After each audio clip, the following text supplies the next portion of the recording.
Halo, selamat pagi Jemaat ICC. Ketemu lagi kita di Devotion pagi hari ini. Sebelum kita mulai, mari kita berdoa sejenak. Terima kasih Tuhan buat pagi yang Kau berikan, sukacita yang Kau berikan. Pagi ini kami boleh dengar lagi firman-Mu, biar apa yang Kau sudah kerjakan dalam hidup hamba boleh ceritakan, menjadi sharing, menjadi kehidupan, menjadi berkat, menjadi mata air buat banyak orang dipuaskan, disegarkan dalam keluarga. Tuhan, terima kasih, biar yang mendengar boleh menerima setiap firman-Mu dan kami boleh bersemangat di dalam Engkau. Terpuji nama-Mu, haleluya, amin. Ya, pagi ini kita akan bicara mengenai rancangan Tuhan di dalam keluarga. Kita akan kembali dulu ketika Tuhan menciptakan manusia. Nah, kita harus mengerti untuk apa kita diciptakan. Dan kita melihat bahwa kita adalah penyembah-penyembahnya. Tapi konteks penyembah di sini yang kita perlu lebih lagi dalami ya. Karena kalau enggak kita hanya jadi seperti penyembah dari orang-orang di dunia ini yang menyembah satu seperti patung yang zaman-zaman purbakala. Tapi ada sebuah relasi yang Tuhan inginkan dan saya mau bahas itu di dalam keluarga. Jadi bahkan dibilang Tuhan itu menciptakan sebuah hukum yang pertama dan terutama.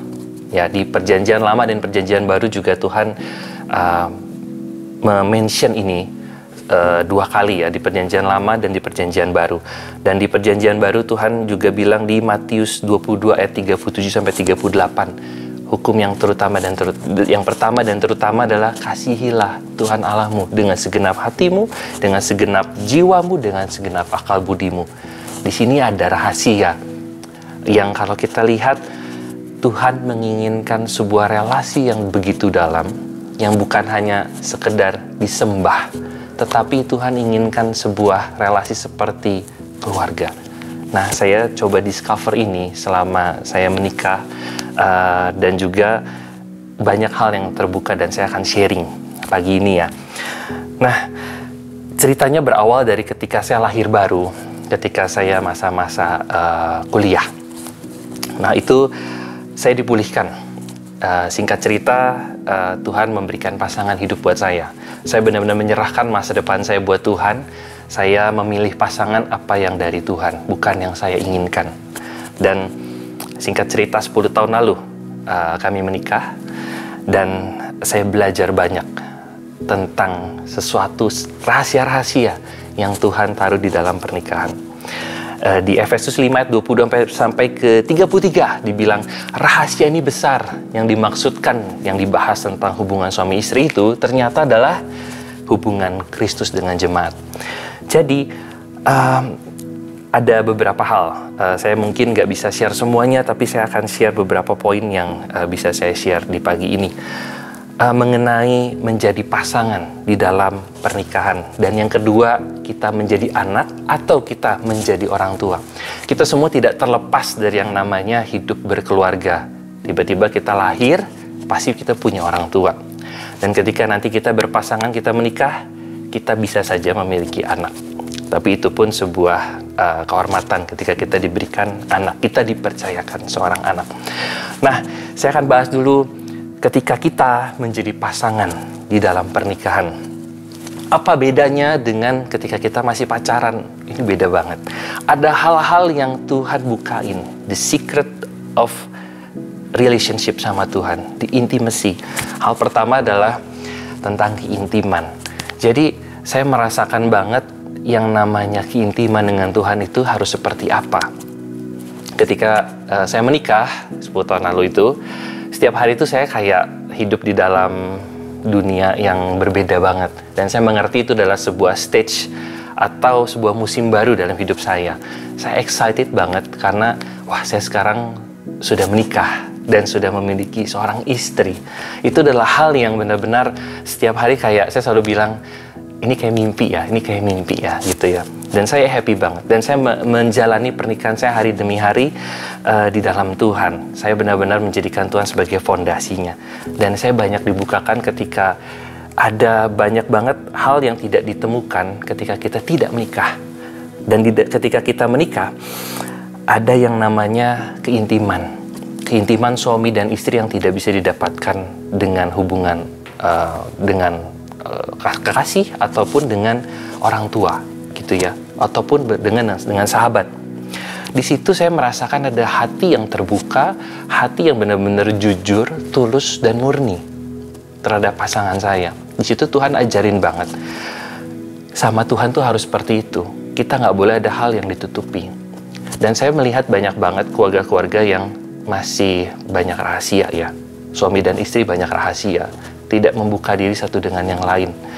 Bahkan mungkin ada yang iPhone atau handphonenya tidak tahu passcode masing-masing gitu ya, tidak bisa buka handphone masing-masing pasangan gitu ya. Dan kami menjalani kehidupan pernikahan yang benar-benar terbuka. Apa yang saya tahu, istri saya tahu, dan istri saya tahu apa yang saya tahu. Semuanya kami terbuka, dan ketika kami memiliki hubungan yang benar-benar intim, itu adalah hal yang benar-benar kami ngalamin. Tuhan tuh pengen seperti itu sama kita. Kita nggak boleh punya gap, nggak boleh punya rahasia. Kita harus open semua sama Tuhan. Kalau kita bahas lebih panjang, kan sangat menarik. Kita harus masuk ke poin kedua. Sebagai suami, saya sekarang sudah menjadi suami ya. Dan saya di sini benar-benar memberikan kasih kepada istri saya.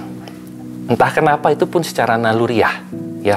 Jadi ketika saya menjadi seorang suami, saya benar-benar mengasihi istri saya. Saya benar-benar mengerti sekarang bagaimana dituliskan, mengerti bagaimana seperti Kristus mengasihi jemaatnya.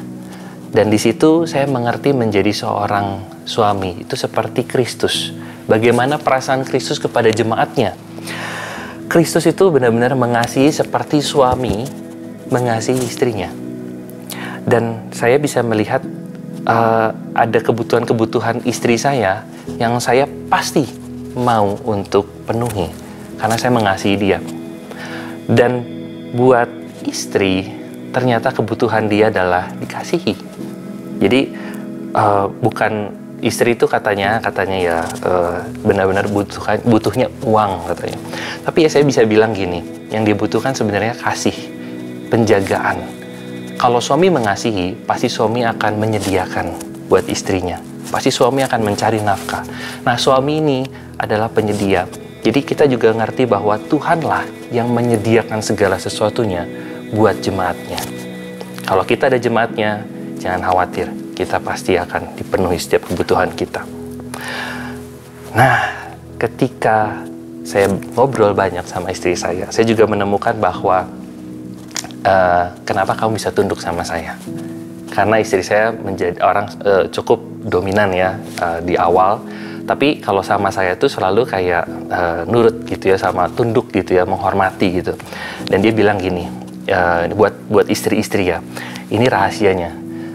Saya lakukan itu semua katanya karena Tuhan yang minta untuk saya tunduk sama suami, dan ketika saya melakukannya saya senang gitu.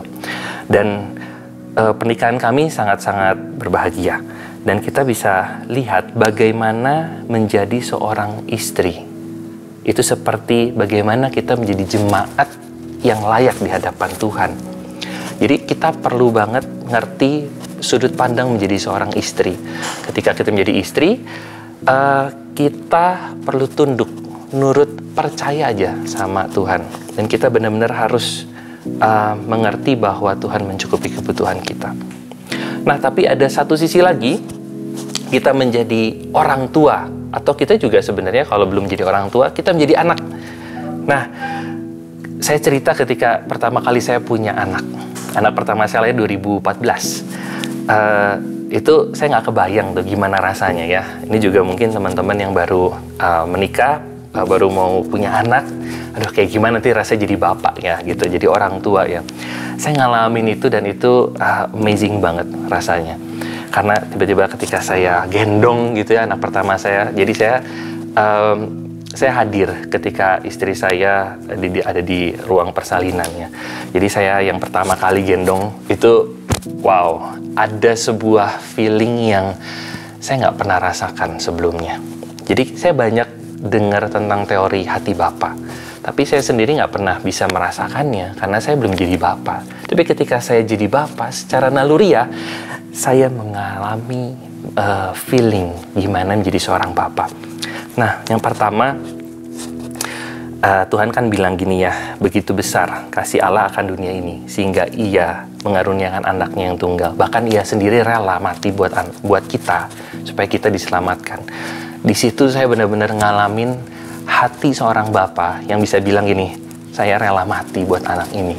Karena sebelum itu, saya nggak pernah bisa bilang, saya mau mati buat teman saya mau mati buat, mungkin buat siapa gitu ya, nggak ada. Tapi ketika saya gendong anak saya sendiri, saya bisa bilang, saya mau mengorbankan apapun buat anak saya ini sampai dia besar, dia berhasil. Itu yang pertama. Kasih Bapa sama kita itu besar banget. Alamin aja. Ketika kita jadi Bapa, kita akan ngalamin yang namanya hatinya Tuhan sama kita tuh segitunya juga, sampai dia rela mati buat kita. Yang kedua, saya punya rancangan-rancangan. Wah, anak saya akan gini, anak saya harus jadi gini. Saya harus dalemin anak saya ini hebatnya apa ya, bagusnya apa, Tuhan kasih apa sama dia. Bahkan saya punya hasrat untuk memberikan selalu yang terbaik. Ketika saya jadi anak, saya selalu mengharapkan yang terbaik dari orang tua saya. Saya dapat mainan, saya dapat hadiah gitu ya, yang terbaik dari orang tua saya. Saya ada hal yang miss di sini. Ketika di dalam saya punya anak, dalam keluarga, saya punya keluarga sendiri, pandangan ini menjadi utuh. Ternyata hati seorang bapak itu bahkan dia rela kasih makanannya yang terbaik yang dia suka untuk anaknya. Saya ngalamin apa yang saya suka, saya korbanin. Demi apa? Anak saya bilang, "Papa, saya mau itu." Dan saya kasih buat dia. Tapi nggak selalu ya, karena nanti kita belajar di poin keempat tentang didikan anak juga. Jadi ketika kita menjadi anak, menjadi jemaat, menjadi anak-anak dari Bapa di surga, kita sering kan doa, kita minta, Tuhan tolong, Bapak tolong gitu. Itu seperti seorang anak lagi teriak-teriak sama papanya gitu. Papa sangat mengerti apa yang harus dilakukannya. Dan di situ saya menjadi percaya banget bahwa Bapak selalu menyediakan yang terbaik. Mungkin jawabannya enggak, mungkin jawabannya iya, dan mungkin jawabannya nanti belum saatnya gitu. Dan di situ saya mengerti menjadi seorang Kristen yang benar-benar dewasa di dalam Tuhan. Karena saya bisa tunggu, oke Tuhan, kalau ini belum rencanamu, saya akan tunggu.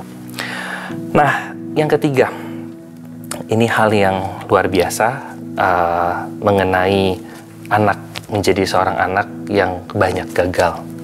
Anak saya pun banyak gagalnya.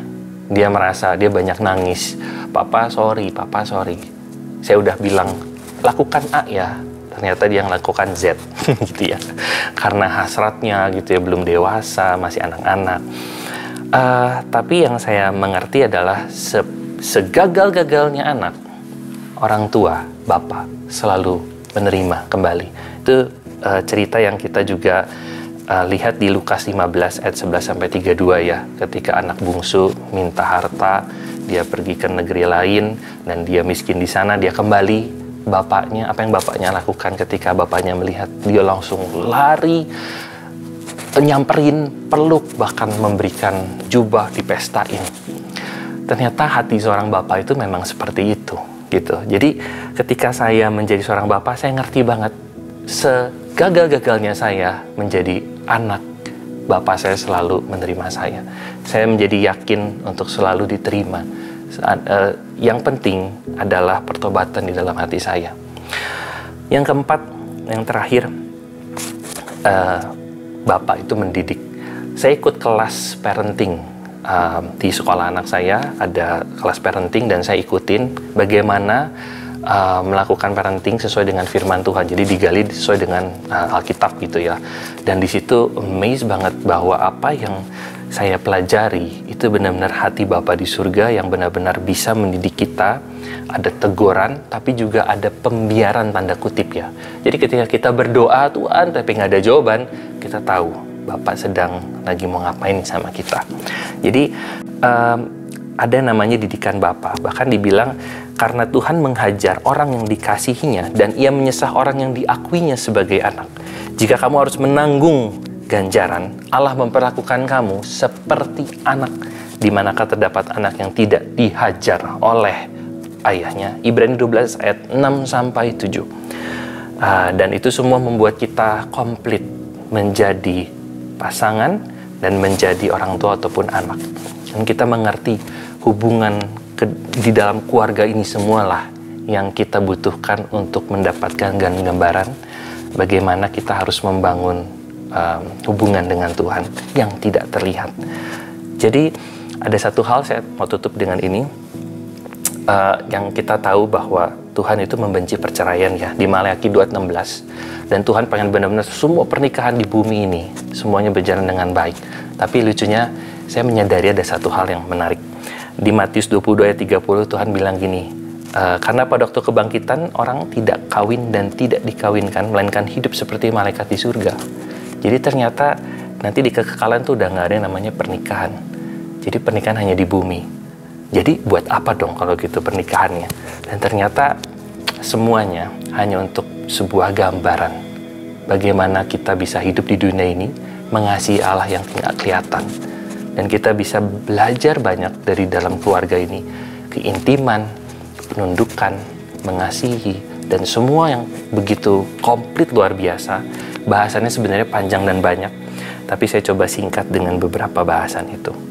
Jadi buat kita semua Sobat ICC, kejarlah pemulihan di dalam keluarga. Karena keluarga adalah kunci untuk kita bertumbuh di dalam Tuhan. Kalau kita nggak punya keluarga yang pulih, maka firman ataupun apapun yang kita dengar hari Minggu ataupun dimanapun, semuanya menjadi sia-sia. Karena di kehidupan nyata, iblis sedang mau memporak-porandakan keluarga. Keluarga mau dihancurkan begitu rupa. Image tentang orang tua, tentang bapak, bahkan banyak di generasi sekarang tidak mau menikah karena kepahitan dengan apa yang dialami orang tuanya. Saya berdoa kita semua boleh sama-sama sehati mendoakan keluarga-keluarga. Mari kita doa. Tuhan, kami berdoa, pulihkan setiap keluarga. Yang di ICC dulu aja Tuhan. Biar kami boleh benar-benar mengenal, mengerti tentang Engkau. Betapa dalamnya, lebarnya kasih-Mu akan kami. Supaya kami enggak ditipu oleh tipu daya iblis. Kami boleh dapatkan gambaran tentang Engkau yang begitu perfect, sempurna. Supaya kami menjadi orang-orang Kristen yang bukan hanya KTP, tapi kami boleh benar-benar bertumbuh, mengasihi Engkau, dan melangkah bagi Engkau, Tuhan. Kami rindu Tuhan. Pulihkan keluarga-keluarga. Pulihkan keluarga-keluarga yang ada di ICC Tuhan. Setiap suami dan istri. Biar saat ini Tuhan, kami boleh bergandengan tangan. Dan kami boleh mengerti betapa besarnya Tuhan. Rahasia yang Kau sudah tempatkan di dalam hidup keluarga kami. Dan itu tidak terluput.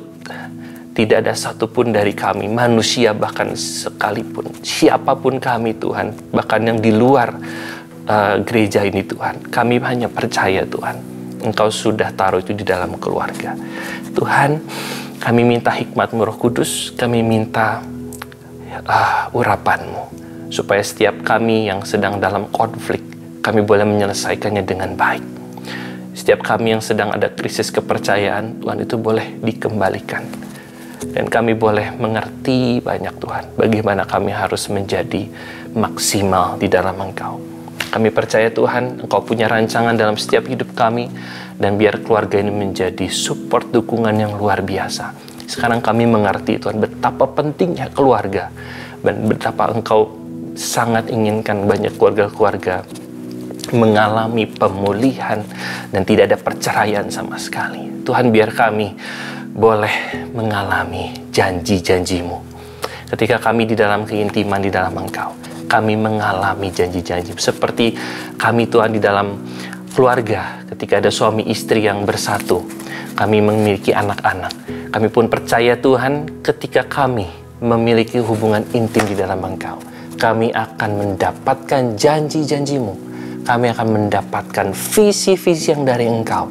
Dan kami akan mengandung itu Tuhan. Dan kami akan melahirkan banyak hal-hal baru. Dan untuk memberkati banyak orang. Biar generasi kami Tuhan diselamatkan. Dan anak-anak kami juga. Terima kasih Bapa. Pagi ini kami selesai. Biar Engkau Roh Kudus yang beracara. Terpuji nama-Mu sampai selama-lamanya. Amin. Terima kasih Sobat ICC. Sampai ketemu lagi di devotion berikutnya. Tuhan memberkati.